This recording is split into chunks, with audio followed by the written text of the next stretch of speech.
Hi everyone. This is my addendum, the reflections that I have based on the readings and on the baptism practicum. Um, my first thought is just an overall joy I felt in doing this practicum. I have participated in baptisms before as a deacon alongside my pastor, especially when our youth were involved. But this was the first time that I actually had to conceive and put it all together for myself. And the theme that I felt in all of it was God's grace is the theme. And of course, we read about it in Dr. Stumm's membership vows, and also in hearing on the PowerPoint, but and in the meaning of baptism. But that to me is the theme of it all: God's grace. And so here are some of my points that I want to make. The first thing is a caveat, and in using the United Methodist I guess a covenant for baptism was a little bit of a departure for me, coming from the Christian Methodist Episcopal Church, where we do not do passing of the peace. What we do instead is extending the right hand of fellowship to all of those who are being baptized, their families, as well as those who are making their commitments or recommitments, or are joining our church for the first time, to where all members of the congregation get an opportunity to come and shake the hand or hug those who are being brought into fellowship. So that was the first thing. But I love the statement that Dr. Stahl made: no fence around our gathering place and put no barriers on the scope of our outreach.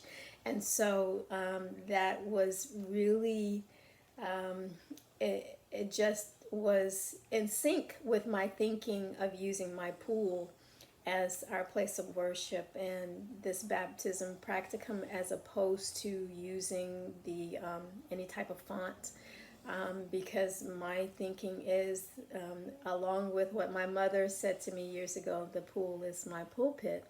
So not only would I use it to speak God's words and embody God's word, why not baptism? So my mother consented to be my husband's sponsor, and I asked one of my colleagues in the CME church to help me as not only the videographer, but to be our congregation, so you'll notice his voice as well. Some other thoughts. Given the readings, all of the vows that were rooted in the grace that Dr. Stom spoke of, as those who are coming to baptism, for those in the congregation who have, and are remembering their baptism, it is also like the marriage feast and also like ordination.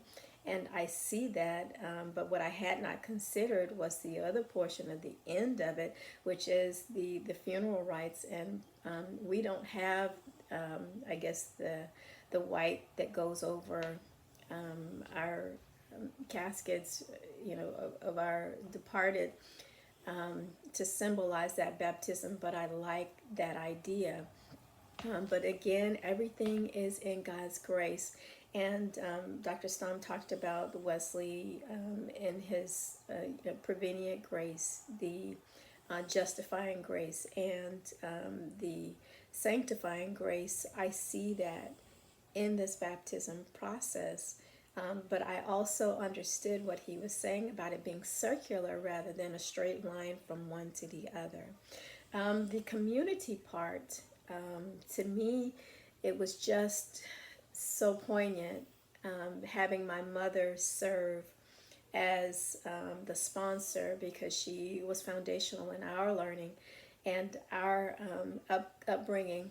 And my father also came and baptized our children with the permission of my pastor, just as Dr. Stom mentioned his grandfather was the one who actually baptized him in his father's, I don't know if it's in his father's church or at his father's church.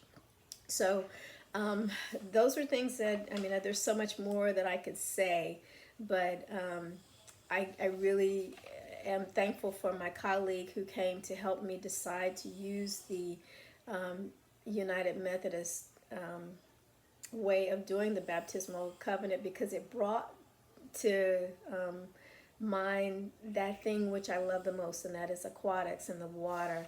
And so the Thanksgiving over the water was the best part to me, because it's not something that we have. But you know, I am of the mind that as much water as possible can be used, and the Thanksgiving over the water gave me an opportunity once again to bless my pool of water, and then have my husband as my participant. So God's grace is evident in all of it. It's the theme of it all, and it is what keeps us. And I'm grateful for having gone through this experience.